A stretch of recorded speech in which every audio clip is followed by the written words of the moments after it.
warahmatullahi wabarakatuh. Perkenalkan, nama saya Sri Sulfiana dengan NIM P0034101945, tingkat 3A, jurusan Teknologi Laboratorium Medik, Politeknik Kesehatan Kendari. Di sini saya akan menjelaskan mengenai tes pemeriksaan fungsi hati yang merupakan salah satu tugas dari mata kuliah Kimia Klinik Lanjutan. Tes fungsi hati merupakan tes darah yang sering digunakan untuk menilai kondisi kesehatan organ hati yang bisa dilakukan baik secara rutin maupun ketika terjadi penyakit pada hati. Tes fungsi hati digunakan untuk mengukur enzim dan protein spesifik dalam darah. Sebelum saya membahas mengenai pemeriksaan fungsi hati, perlu saya jelaskan terlebih dahulu apa itu organ hati dan fungsinya dalam tubuh. Hati, hepar atau liver, merupakan organ vital yang memiliki fungsi penting dalam sistem pencernaan dan metabolisme, penyimpanan nutrisi tubuh, serta kekebalan tubuh. Sehingga fungsi hati sendiri yaitu yang pertama menghancurkan sel darah merah, di mana sel darah merah yang dihancurkan adalah sel darah merah yang sudah tua.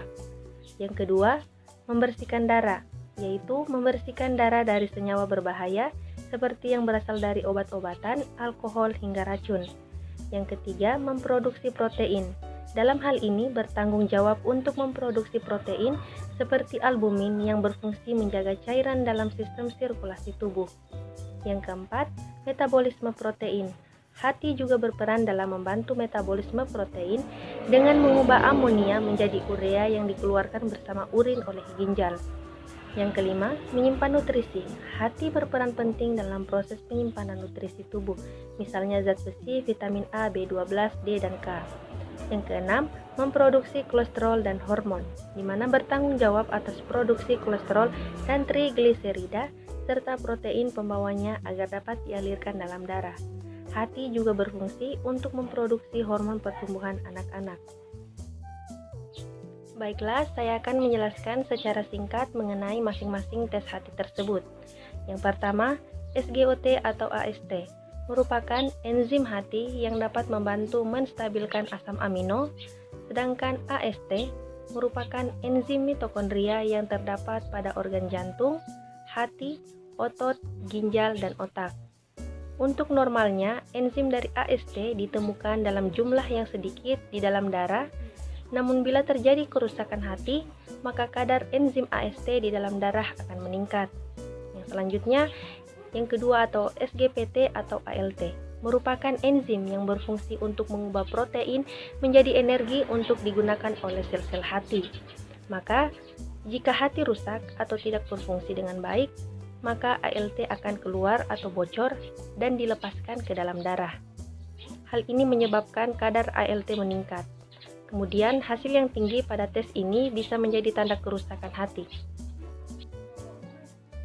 Yang ketiga, alkalin fosfatase atau ALP merupakan enzim yang berperan penting dalam proses pemecahan protein.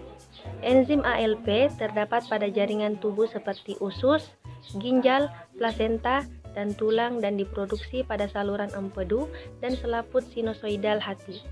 Jika saluran empedu tersumbat, kadar ALP akan meningkat. Yang keempat, tes bilirubin. Bilirubin merupakan cairan berwarna kuning yang terdapat dalam aliran darah dan diproduksi pada organ hati oleh sel-sel darah merah yang mati karena usia. Tes bilirubin ini atau tes bilirubin total bagian dari tes fungsi hati yang berfungsi untuk mengukur jumlah bilirubin dalam pembuluh darah. Total kadar bilirubin yang normal berkisar antara 0,20 sampai 1,50 mg per desiliter. Tes bilirubin langsung atau bilirubin direct mengukur bilirubin yang diproduksi pada organ hati. Untuk kadar normal bilirubin langsung berkisar antara 0,00 sampai 0,03 mg per desiliter. Yang kelima, tes albumin. Albumin merupakan protein yang diproduksi hanya oleh hati. Fungsi albumin dalam darah yaitu untuk memberikan nutrisi bagi jaringan, mencegah kebocoran cairan dari pembuluh darah, serta membantu perpindahan hormon dan vitamin dan senyawa lain di dalam darah. Bila kadar albumin dalam darah meningkat atau lebih maksudnya lebih rendah dari yang seharusnya, maka itu berarti hati tidak berfungsi dengan baik. Namun, jika kadar albumin menurun secara drastis, maka cairan bisa bocor dari aliran darah ke jaringan di sekitarnya, sehingga menyebabkan pembengkakan di pergelangan dan di telapak kaki.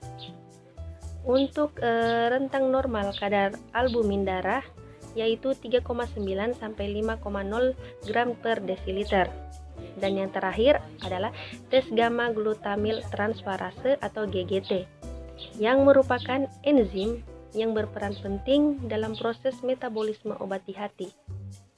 GGT sendiri sering meningkat pada orang yang memakai alkohol atau zat lain yang beracun pada hati secara berlebihan. Kemudian, enzim ini terdapat di berbagai organ tubuh selain hati, tetapi konsentrasinya paling tinggi di hati. GGT akan meningkat bila hati atau saluran empedu rusak.